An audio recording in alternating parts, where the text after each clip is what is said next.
Assalamualaikum warahmatullahi wabarakatuh. Sebelumnya, terima kasih sudah menonton video ini. Perkenalkan, kami dari kelompok tugas presentasi tersediaan obat tablet. Sebelumnya, perkenalkan anggota kami.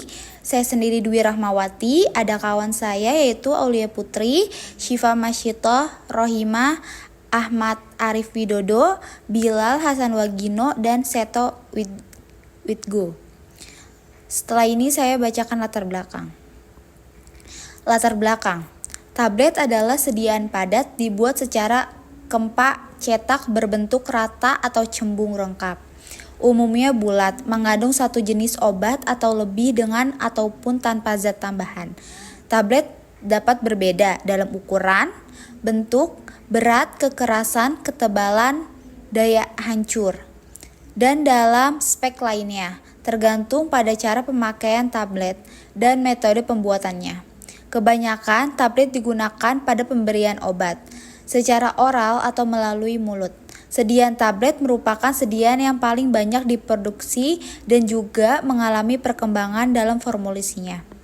Setelah ini pembahasan. Yang pertama ada obat oral. Apa sih obat oral? Obat oral adalah jenis obat yang diberikan melalui mulut dan ditelan. Ini adalah salah satu cara pemberian obat yang paling umum dan mudah. Salah satu bentuk sediaan oral yang paling disukai adalah tablet. Tablet merupakan bentuk sediaan padat yang mengandung bahan aktif dengan atau tanpa bahan pengisi. Ada beberapa bentuk obat oral dibagi menjadi dua, yaitu ada bentuk obat padat dan obat cairan. Bentuk obat padat untuk pemakaian oral adalah seperti ada tablet, kapsul, pil, dan serbuk. Selanjutnya akan dilanjutkan oleh teman saya. Tablet adalah bahan obat yang dipadatkan tanpa bahan tambahan, murni bahan obat. Tablet adalah campuran zat aktif dan zat pengikat, biasanya dalam bentuk bubuk yang dibentuk menjadi padatan. Obat-obatan yang diberikan secara oral sangat lazim tersedia dalam bentuk tablet. Penggunaan kata tablet sendiri secara umum merujuk pada tablet obat. Kapsul adalah obat jenis.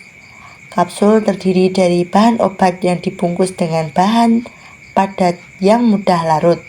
Bahan pembungkus ini sangat berguna agar obat mudah ditelan, menghindari bau dan rasa yang tidak enak dari obat, serta menghindari kontak langsung dengan sinar matahari.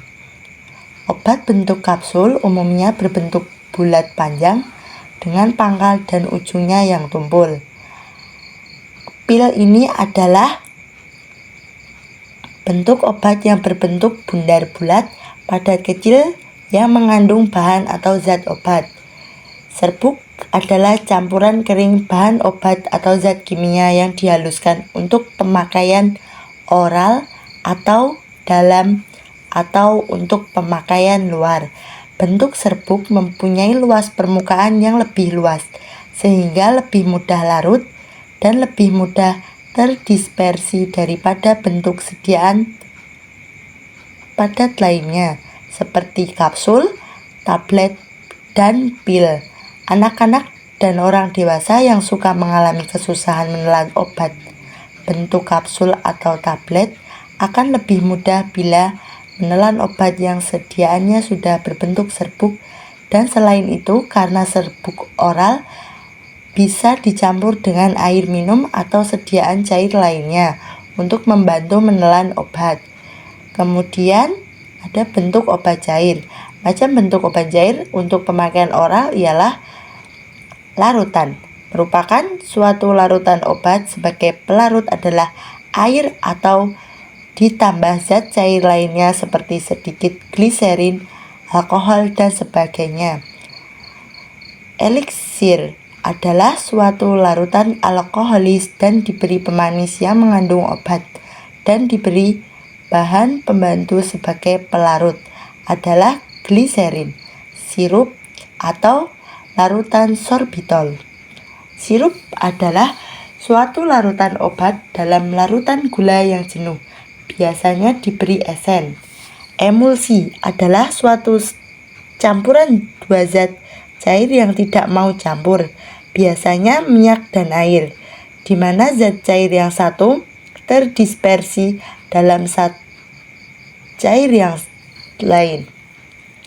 Emulsum dengan bantuan nemulgator. Contoh emulsum oleochoris asli.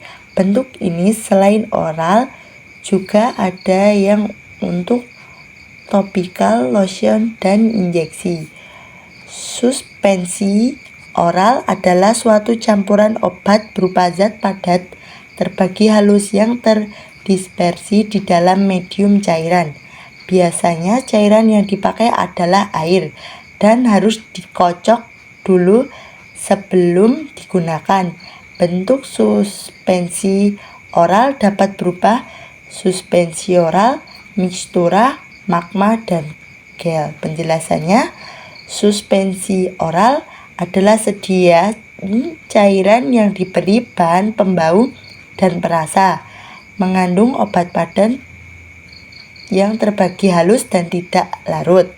Beri tanda kocok dulu sebelum digunakan untuk menjaga stabilnya zat pada terdispersi. Diberi bahan pensuspensi, misalnya gom, CMG.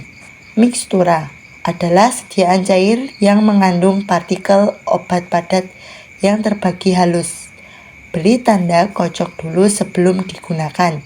Mengandung bahan pensuspeni atau tidak, karena partikelnya sangat halus, mudah terdispersi. Magma adalah sediaan yang mengandung obat padat terbagi halus terdispersi dalam cairan. Karena zat padatnya banyak, maka sangat viskes, maka tidak mengandung bahan pensuspensi. Sebagai contoh, milk mama. Gel merupakan obat padat yang mempunyai daya menyerap air yang besar, hidrasi, dan ukuran partikelnya sangat kecil, koloid, sangat viskes, dan tanpa bahan pensuspensi. Sebagai contoh, koalin gel, pacin gel sebagai obat anti diare. Kemudian simplicia adalah bahan alam yang sudah dikeringkan yang akan digunakan pengobatan dan belum mengalami pengolahan dari bentuk aslinya. Pengeringan dapat dilakukan dengan metode penjemuran di bawah sinar matahari, di angin-angin, atau menggunakan oven, kecuali dinyatakan lain. Suhu pengeringan dengan oven tidak lebih dari 60 derajat Celcius. Simplicia terbagi menjadi 3 jenis, yaitu Simplicia nabati adalah Simplicia yang berasal dari tumbuhan, baik secara utuh, bagian tanaman, atau eksuda tanaman. Contoh Simplia nabati adalah bunga cengkeh, lada hitam, daun serai, dan kulit kayu manis. Simplicia hewani adalah Simplicia yang berasal dari hewan utuh atau zat-zat yang berguna yang dihasilkan hewan, seperti minyak ikan dan madu. Simplicia mineral adalah Simplicia yang berasal dari bahan pelikan atau mineral, seperti serbuk, seng, dan tembaga. Langkah-langkah membuat sediaan tablet dari Simplicia. 1. Membuat Simplicia dengan cara sortasi basah, perajangan, pengeringan, sortasi kering, pengepakan dan penyimpanan, serta pemeriksaan mutu. Yang kedua, membuat serbuk Simplicia dengan cara menghaluskan Simplicia kering menggunakan blender, lalu diayak dengan pengayak nomor 20 mesh. 3. Membuat granul dengan cara mencampur ekstrak kental daun sirih hijau dengan laktosa sedikit demi sedikit, menambahkan sedikit demi sedikit larutan gelatin hingga homogen, kemudian mengayak granul, diayakan mesh 16, mengeringkan granul dalam lemari pengering pada suhu 50 derajat Celcius atau tidak lebih dari 60 derajat Celcius selama 2 jam. Menimbang dan menyaring granul kering dengan ayakan 18. 4. Membentuk tablet dengan cara mencampur bahan-bahan dengan menerapkan panas, tekanan, dan agitasi, kemudian mengekstrusi bahan-bahan tersebut melalui cetakan, kemudian mencampur dan memadatkan partikel-partikel yang diekstrusi menjadi tablet. Sistem pengendalian mutu. Pemerintah melalui Badan Pengawas Obat dan Makanan (BPOM) bertugas menjamin persyaratan kualitas mutu produk sediaan farmasi sehingga memenuhi keamanan penggunaan, safety, persyaratan mutu khasiat, efficacy, dan kualitas mutu produk quality. Jaminan mutu produk obat tidak cukup jika sekedar lulus dari serangkaian pengujian. Akan tetapi, mutu harus dibentuk ke dalam produk itu sendiri melalui bahan awal, bahan pengemas, proses produksi dan pengendalian mutu, serta bangunan, peralatan yang dipakai, dan tentunya personil yang terlibat. Salah satu langkah pemerintah adalah dengan membuat pedoman cara pembuatan obat yang baik yang dituangkan dalam Keputusan Menteri Kesehatan Nomor 43 Menkes SK 11 1988 tentang pedoman cara pembuatan obat yang baik. Obat merupakan bahan atau paduan bahan termasuk produk biologi yang digunakan untuk mempengaruhi atau menyelidiki sistem fisiologi atau keadaan patologi dalam rangka penetapan diagnosis, pencegahan, penyembuhan pemulihan, peningkatan kesehatan, dan kontrasepsi untuk manusia. Pemerintah harus menjamin kualitas dan ketersediaan obat dalam rangka menyelenggarakan sistem kesehatan nasional. Di dalam penggunaan obat tradisional, produsen harus menggunakan konsep cara pembuatan obat tradisional yang baik dan benar. Hal ini untuk menjamin mutu dan keamanan serta kemanjuran dari obat tradisional tersebut. Kesimpulan, tablet adalah sediaan padat, dibuat secara kempa, centak, berbentuk rata atau cembung rangkap, umumnya bulat, mengandung satu jenis obat atau lebih dengan atau tanpa zat tambahan. Tablet dapat berbeda dalam ukuran, bentuk, berat, kekerasan, ketebalan, daya hancur, dan dalam aspek lainnya tergantung pada cara pemakaian tablet dan metode pembuatannya. Kebanyakan tablet digunakan pada pemberian obat secara oral atau melalui mulut. Dalam pembuatan tablet ada beberapa metode yang digunakan, yaitu metode granulasi basah, metode granulasi kering, dan metode cetak langsung. Di dalam penggunaan tablet obat tradisional juga perlu diperhatikan kandungan bahan-bahan tanaman obat atau komposisi di dalam tablet tersebut.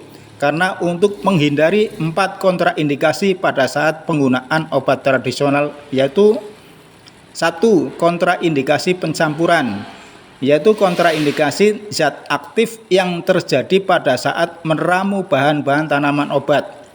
Yang kedua, kontraindikasi terhadap wanita hamil, yaitu pada tanaman obat yang mengandung zat aktif yang sangat panas atau pedas, yang dapat menguraikan bekuan maupun pencahar kuat. Yang ketiga, kontraindikasi makanan dan minuman, yaitu menghindari makanan dan minuman tertentu yang dimungkinkan terjadi kontraindikasi zat aktif pada tanaman obat dengan makanan dan minuman. Yang keempat, kontraindikasi sindrom, yaitu menggunakan tablet obat tradisional yang berlawanan dengan sindrom pengguna. Jika sindromnya dingin, maka menggunakan obat tradisional yang mempunyai zat aktif yang panas. Demikian sebaliknya. Saran. Dari hasil penelitian ini, maka saran dari kami, penulis hendaknya pemanfaatan tanaman obat yang digunakan bisa dipertahankan secara turun-temurun dan dapat bertahan. Karena tumbuhan yang dijadikan obat begitu banyak tumbuh di sekitar lingkungan.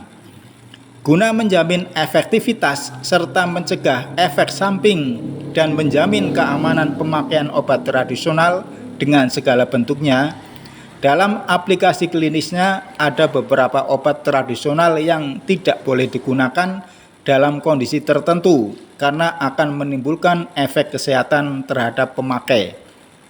Demikian penyampaian makalah tentang bentuk sediaan obat pada obat tradisional ini kami sampaikan. Semoga bermanfaat. Terima kasih. Wassalamualaikum warahmatullahi wabarakatuh. Berikut adalah daftar pustaka yang sudah kami kumpulkan. Terima kasih banyak sudah menonton video kami. Semoga bermanfaat. Wassalamualaikum warahmatullahi wabarakatuh.